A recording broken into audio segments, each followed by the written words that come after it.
เส้นนี้เก็บเงิน3 ปีจึงได้ซื้อมาเก็บไว้เพื่อเป็นของมันผู้สาวหอดวันสัญญาลางานกลับมาบ้านเฮา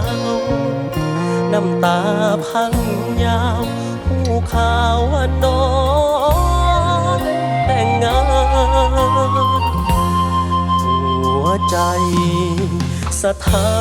นเอ้ยมาบ่ทันใจเจ้าสัญญาเขาจบตอนน้องเข้าพาควันอ้ายกลืนน้ำตาเข้ามาเป็นแขกช่วยงานสร้อยที่เตรียมมันพอมาเป็นของขวัญแทนใจหากบอกกล้าใส่เก็บไว้ให้ลูกเด้อลาบัดเขาใหญ่มาบอกว่าคุณลุงมอบให้อ้ายเสียแล้วอย่าให้เสียความตั้งใจยิ้มรับของขวัญคนพายก่อนลาใจไปชั่วชีวิตสร้อยทองเส้นนี้บ่มีสิทธิ์เป็นของมันมอบเป็นของขวัญ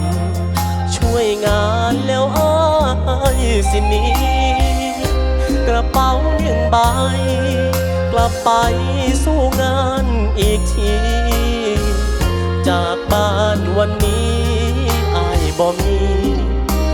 น้องยื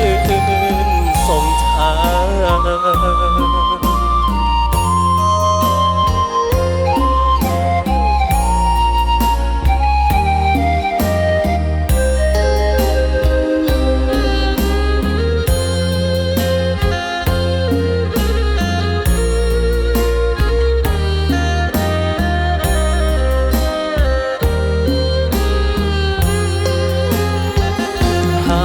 กล้าใส่เก็บไว้ให้ลูกเด้อลาบัดเขาใหญ่มาบอกว่าคุณลุงมอบให้อ้ายเสียหักแล้วอย่าให้เสียความตั้งใจยิ้มรับของขวัญคนพายก่อนลาใจไปชั่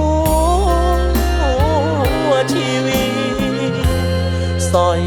ทองเส้นนี้บ่มีสิทธิ์เป็นของมันมอบเป็นของขวัญ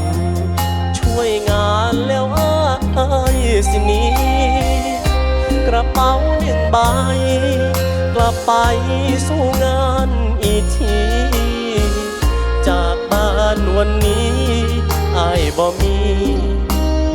น้องยืนส่งทาง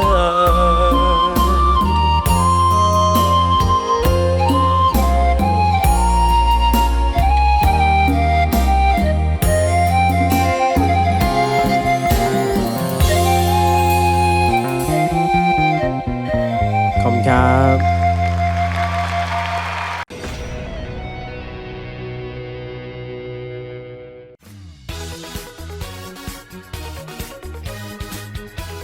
ดูทีวีช่องวัน31ดูย้อนหลังแอปวันดีดูทีวีช่องวัน31ดูย้อนหลังแอปวันดีพิเศษลูกค้า AS เท่านั้นสมัครแพ็กเกจวันดีพรีเมียมเพียง99 บาทต่อเดือนกดดอกจัน59 4 เหลี่ยมโทรออก